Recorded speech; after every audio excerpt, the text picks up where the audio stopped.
بسم الله الرحمن الرحيم. الحمد لله رب العالمين، والصلاة والسلام على نبينا محمد وعلى آله وأصحابه أجمعين. رب اشرح لي صدري ويسر لي أمري واحلل عقدة من لساني يفقهوا قولي. ربنا تقبل منا إنك أنت السميع العليم وتب علينا إنك أنت التواب الرحيم واغفر لنا ولوالدينا والمؤمنين والمؤمنات. ورود درسنا درسو تنجي كندو سكاندي كتاب بوغادي علم الفرائد، كتاب كتغن الرائد في علم الفرائد. woga babu bai lenki kenne awulun babunya dersu tanji kendo sikandi nangemu o hijiriyancine wujine do komona gati ado tannagate do sina bane kasu tammundo hillandi a tampillen do karago kengeni awa banan kasonga shine togo o maga bito siki walla nagato onaro sina kurumbandi yalla lagana khairin kine nangemu tubabuncine wujunu hillido tampille kasu segundi attamundo karawo ati al-awlu ngeni kebe wonna nguti kammundi ala nanjidi an digamini do kenyaka luga nyani kenga aharina konandanga umuru hongeni kebe magari kankako taarifuhu ati awlu nyimme taarifangeni kebe gatanda taarifu nuqsu amana ngana honta gumanjana serenga na tu serega angana hoko serega gana tikke kanimeni alla ga kono na tallan fatan panca kamanda araben kanindi gana ta awlu lugandi lahu ma'an kaseera amana gebe nyani ama ke lugan kibare kunda wa kannin cudi Allah hoyo go khille hoyo go akhiriti wa hoyo go atokonga iganati doroken kanne doroko kanne ani doroke ba me bote go ani dorokenga kebe gatelege mu hada mare men kanne ngaire khiri doroko kanne doroko kite nda doroke hada mare men kitenga bakati bote kebe doroken bote be itikenda doroko kite luga mpogebe amana nungarni awa kusu kama minha awa gille agati mana gebe be awa awlundanga alqiyam awa sikke nan cigi bi kifayati liyala an kore ala ala fulana kati kore anga sikiti kebe kubenu musakanga serebe gana imankara hube gana serebe raga inari kata dulle gana serebe raga inari kata al anga anyan cikiti ikorenga yo anga magadu jakiti kenga anga telle yadade illi kekebe ganga alla andi non danda note anga na hay serebane yugwana ay mi mekote hari mankarante hari bana ka konti dura anke nga ketu tammen me serewure alla tiga alla di worje ko ko aka hangorje kenga maga murtide angana murti ani be gan kam manani me duron to kanna konto pew antalla torno ho wa minha al-irtifa'u urgi ma gilli kendi honga urgi kammunde yuqal watini ala al-mizanu nga a urgi kencondo agana urgi wa alati al-mizana kencondo bafo awa kay urgi masaila urgi agana wurgi kammunde wastilahan la muri ngeni kebe yere kundo hajunni kenya wa ziyadatu fi siham na hoko hu awasado nga wa naqsu fil ansibai me kite honna naqas digamene do kenya sado nyi hillo ay ni nyasikoy nyin nagato ay ni nyakarago kiya to na ala muri honni kenya na warna konanda keta kelli ni khemba bundi kanga gati walla hindana nga hagadi tertibu kebe debero na ta haram pere ni mogosiri asa jonga asulu nunya konanda usulul masail ati men kunga usulul masail saba nyero bo nyeru ke ga konanda keta kubenu awlungaro no masaila nu kubenu de anari kun konanda kagan jope awlungaro no masaila nu benu na likun konoda kebira anari usulu nun konoda nga asilu nu benu awlungaro ne da na kunko kebira anari usulu nun konoda anyo tampindinu honne ka hagari bo kille kebe keta kenga no ndini korosinda na suda aha al-usulu al-aila awa asilunu benuga awlungaro ni di hiya salatatu usul asilunu sikiyani wa hiya sita kenni tumu wasna ashara ado tammudo hillo wal arba'atu wa 20 ado tampillo do nagato awlungaro no kudi nagato kutte ke kengeni hillo do sikko do nagato do segu awluntaro no kundi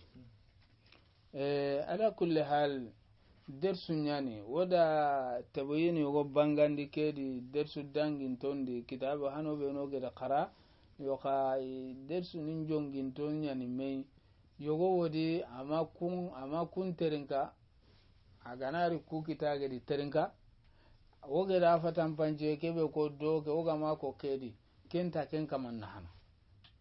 ya haro ganan yoga lele ne ala kulli hal wa khanini wona anne si hande beri awa jaman nan ne hetai kenni menia usul nu kunyeri bega koni kengeni hillo ado nagato do segu do siko do tumu do tamudo hillo do tampilo nagato kunyeri bega koni agedi siko sagara bakidi nanti awlu ngaro no kundi antiro no nagato kutegedi kunci kogeni tumudo tamudo hillo do awa tampilo nagato hikima yogo wano nga bokem hikima ni menia hisabu njatendi hisabu killenda anganaro na hilloni asluwa mino usulul masail anganaro hillodi na hillo ajijawu nu benuga hillo nogondi kampu benuga wa hillo nogondi angini jokime iwa kontono hillodi walla ina kempe hilloi bo ken ni menia annati sasa hillo anisfu ni menume bane Allah ntaka hotana su kita hillodi nisfuga bane akonto hillodi siko wona siko ka kampumpa ogana di ajijawunu amana awanga da hillo taga ngedi kompen taga na tolu kiro benu sogonde kompen la khenga be bo sasa siko menume lana kiteno sikodi sulu sura kite sikodi sulu sani rawa kitedi woto hajunta tekrariya nan chage hode ai an gana ti sulusu an ga iletini sulusani awa an ga sage hodi ka har zauna dinganda tikenga andi siko sulusani mutu ha an gana siko takandi sado sikia asulusani ni menme hillo an gana takandi sado awa sikia sulusun ni menme andi bane ko ho hillo anya menme haka kambe adadu nagato ha kampu hillani nagato anisu ada rubu alla na sikki nagato kamannanti mpajunga nagato takandenga ina kutuna kinanga hillo mpajunga nagato takandi nagatandinga ina kutuna kinanga nyabane andi ko hilloi siko haka konto nagatodi ankarantaka hajutana sumurnu nagatodi iga anjabin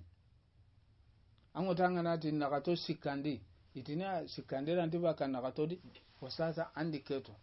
segu ha andaga segudi andi segu ga je kampumuru ambajunga segu takandenga meni nagato idi nagato kinanga meni tanalla na baka segudi arubo awrubo ni menume hillo andi hillo ko hu siku nagatoi anya tumu an pajunga segu sumunun ka ya segundi bane andi bane ka hanya menume nyeru akonto segudi bosasa atoko kanga kadi ha ai usulunyo hillo ado siko do nagato do segu bo awlu ntaro no kudi iti pasi angedi ku kampung kutu ni ko hume ikonto jate nyimedi jate hanandi bo sasa onari awlungaro no kubenudi tumu anna aji jawunu muru tumu sulsani ni menume nakato andi nakato wutu tumu nisfu ni menume andi siko ko hu nakato amaya nyeru kenyi me hungo tumu hana tumu awa asudu sunni menume bane andi ko hu nyeru anya sego haga dangi tumu akamundi pokebire keni tagumanche yogo nanti ferlanu yogo ra kitene tumudi angana kum ferlanu jate muru ni kuhume iwa hongono tumu ime mumanga jate ki haga bangodan tamudo hillo anna ken ka hay tamudo hillo sulsani ni menume sego andi kenguto tamudo hillo atakande ni menume tumu andi tumudo sego kuhume ha tumudo sego tamudo nagato aha tumu asudu sunni menume hillo ke tamudo hillo asudu sunni menume hillo andi hillo ko hu tamudo nagato tamudo tumu hawa hungo awa asilunga angara kampun kutukutu ni kuhume ihaga hungo asilunga bokia ko ini nanti masaila so asilunga ni tumu ferlampake yogora aga kitenano gondi angini kuhume ijatenga hungono tumwa tamudo hillo masaila so asilunga tamudo hillo ay ferlanu yogora kitenano gondi kumperlanu angini kuhume iga hungono tamudo hillo parce tamudo hillo sulsani gumela kitenedi makenya bo sasa tamudo hillo ni sungumela kitenedi tamudo hillo sudu sungumela kitenedi oganati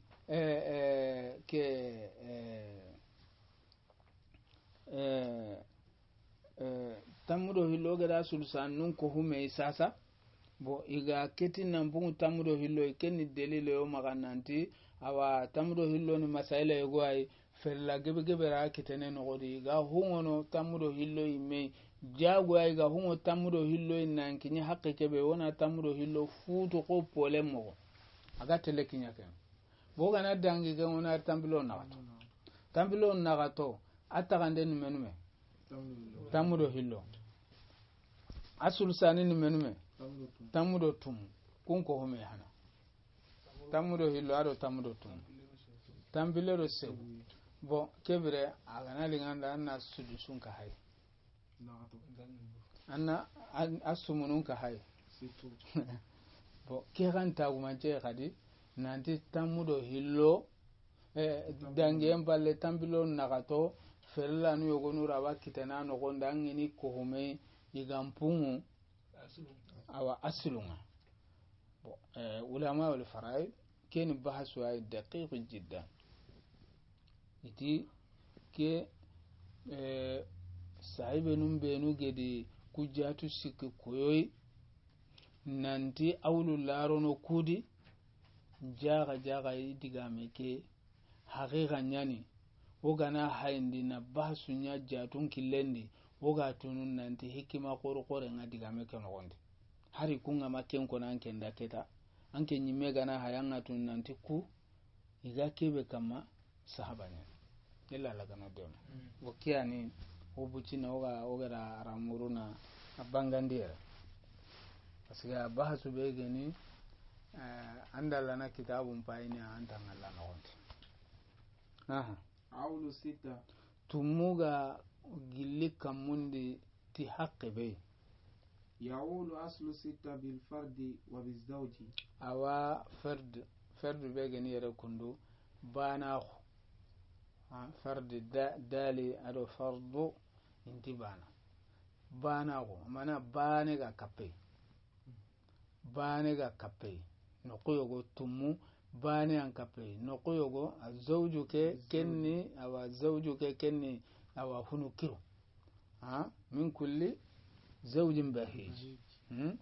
hunukiru mana joni ganta hubeti hillo nagato tumu kuni awa zawj hube gani hoyenga bane wala hube gani awa joninga vitringa vitri tuwa ngane ndi Kenya danga impere ma impere nya siko wala karawo asi kirenta bane atoko kirente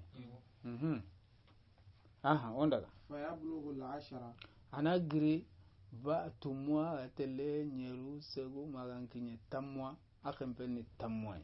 كما ترى في الأمثلة الآتية ko anya genga e misalu beno a harini konanda nga jedwel ken gondi tumuga awulu nyana telle haqibe awa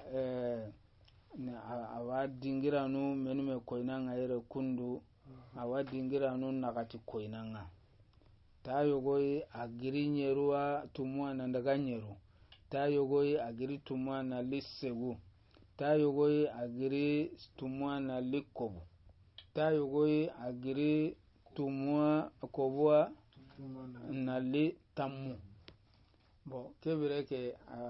hadde tayo gore ga makinanga kedi awa jedu walindi o simmende la lara awanyini bo serongo bongo terengana ga kitabe ke makiti maka a kitabe ke ga sorobe no maka asafahan tannagate do nyero derinkara tannagate do nyero bo ke hay tamudo tumu awulun kampanye nandi tumu da awulun ya kati tamudo bane ay anyan torombe jatendo kellantinyana kellantinyana akan penni tammoy ona ke ka hayba walla jamal ke ha wa kum awlu ruhi libaranto awlu 12 ro 24 24 ona kina darsu bane ona sunya darsu bane aha onda ina jadwal ga no isi jadwal ke khana jadwal ke bon ona ahwai sorobe no go teringana nani kitaben ti maka tumuga awulu nyana nangiri tumwa nandaga nyeru sere ankara adi kinato adi yaqento adi imama segega yagare adi kento adi imama to kwani awulu nyimi megeni kebe haqiqa awulu mureniya taqigumundi menyi me kite hobe ga kite huren palle alikh misale nyan awulu nganya sere hana be awa wakatinga sayyidina umar wan rasulun ngati sallallahu alaihi wasallam awulu manya abubakar wakati awulu manya sayyidina umar wakatinya na awulu nganya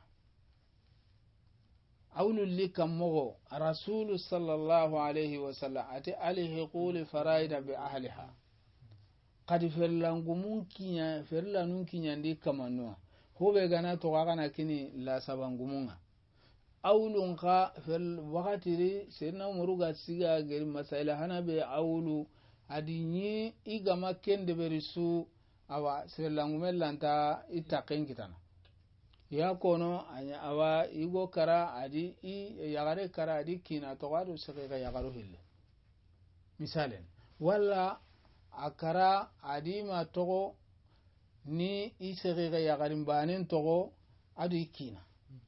adi kwa togo yogon dinya ke bo sasa kine ni meni murnu takande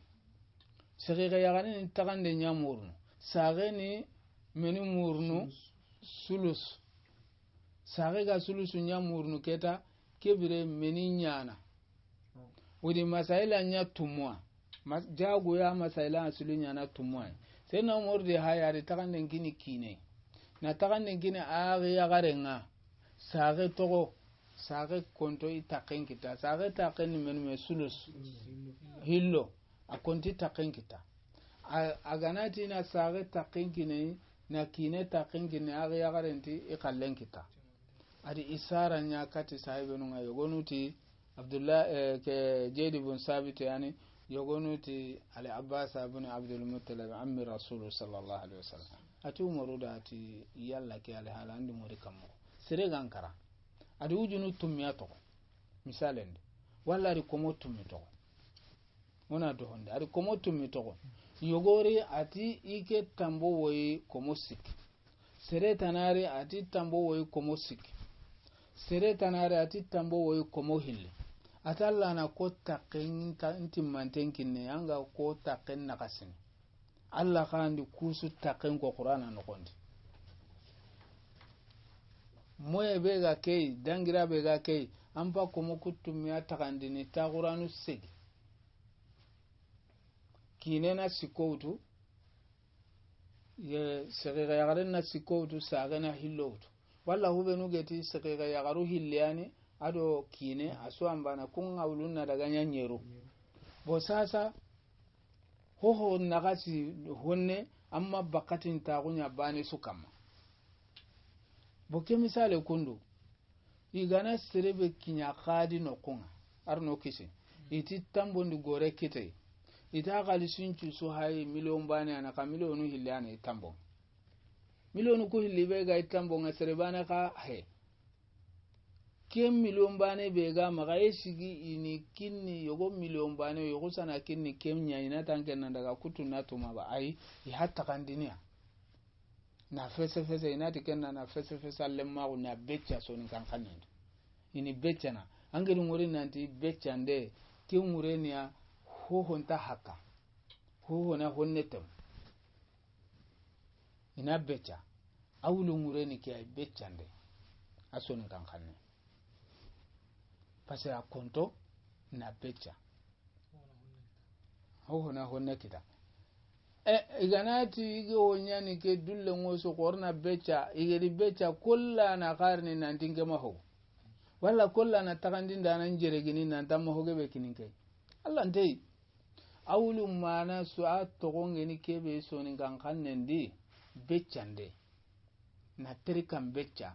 kentallo monna matu ma becca ndento balaji anke ndi kentu soni kan kannendo na becca angoto awa balaji to ma angoto awa anyeme balaji to ma to onta setana sitre aha bo sasa kine ado agsirire do awa mame hay hure ntakunga hibbetana kallenne hiqorenya misale ndu ko kental mo harna ngaketa ko tamballe monya kine nati aga hure ke ntambongo itana hure ntakande segaren nati ntambongo itu hure na hure ntakande godo hilliga maganya na gode bane murunu mame nati hure ke godo tumiga maganke a honi godo bane atakane kundunya kena hure bo keni bane yo awlu nyimme hayki bo ke awlu kundu arini kammo ferlangu munta kenga legi masailan no gondi beccande lini kenya kaga nani agama legi beccande tinyana kendi ho ni khallenti mantenya kitan bo masaila hillandi serenya karadi kina togo ado ari yagaru ari gu hilli sere yagaru hilli do kenyane sere yagaru hilli do saga sageran taga tumun nyeru sikandin kitana ani tumundi nya kitana ona naburen tagandi sado tummi ka kentallo mullanti takin kitana woni takumpa itelege mu kanca dan pakke itelege mu seguai o hatumu becana na nya seguai keta o gana nya segu kinena sikoto takande hetiketa sere yarum pilli ho na hillo to kenyange misulu saninga sagana banut anyame masaila sikandi serenya nkara yagarenya ne harsa awa kuma saila nusudi hurenya yagarenya nkara di kina togo ado agi labbi yagaru hille ado agi lumminu hille labbi yagaru nga sulsani murnu agi lumminu pille ya sulusu murnu awa angani takuku kohume sikodo nagato na hillo ka hay anya kobo ambai tumu becana nanya kobo angana tumu be cananya kobwa kebire kinena sikoutu beri tumuga nani sikoutu sege labiya garum pillina nakatoutu beri naburenga ni tumu nakato autu la awallum minum pille ina menu utu